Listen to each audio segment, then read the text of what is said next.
నేపాల్ దేశంలోని కాఠ్మండులో ఉన్న స్వయంభునాథ్ లేదా మంకీ టెంపుల్ను ఈ వీడియోలో చూద్దాం.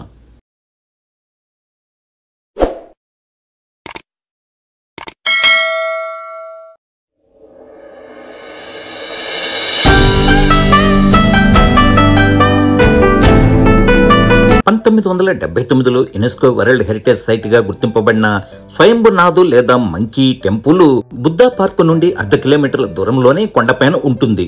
ఈ స్వయంభునాథ్ బౌద్ధ మతాన్ని అనుసరించే నేవార్ ప్రజలకు ఈ ప్రదేశం ఎంతో అత్యంత పవిత్రమైన బౌద్ధ క్షేత్రం. కొండ పైభాగంలో ఉన్న ఆలయానికి చేరుకోవడానికి 365 మెట్లు ఉన్నాయి.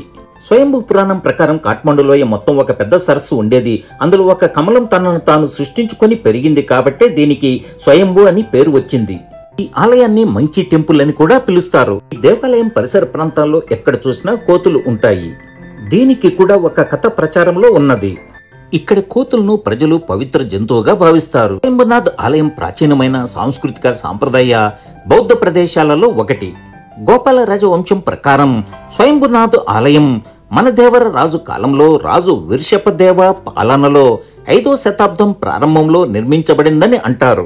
అశోకుడు 3వ శతాబ్దంలో బౌద్ధ విహారం స్థానంలో స్మారక స్తంభాన్ని నిర్మించారని, తర్వాత కాలంలో అవి అంతరించిపోయాయని అంటారు. స్వయంభునాథ్ ఆలయం బౌద్ధ క్షేత్రం అయినప్పటికీ హిందువులు కూడా దీనిని పవిత్ర స్థలంగా భావిస్తారు. కాఠ్మండు రాజు అయినటువంటి ప్రతాప్ మల్లార్ 17వ శతాబ్దంలో ఆలయానికి తూర్పున ఒక మెట్లదారిని నిర్మించారు. స్వయంభునాథ్ ఆలయ స్తంభాన్ని 1500 సంవత్సరాల కాలంలో 15 సార్లు పునర్నిర్మించారు. 20 కిలోల బంగారాన్ని ఉపయోగించి స్వయంభూ మందిరానికి బంగారు పూత పోయించారు.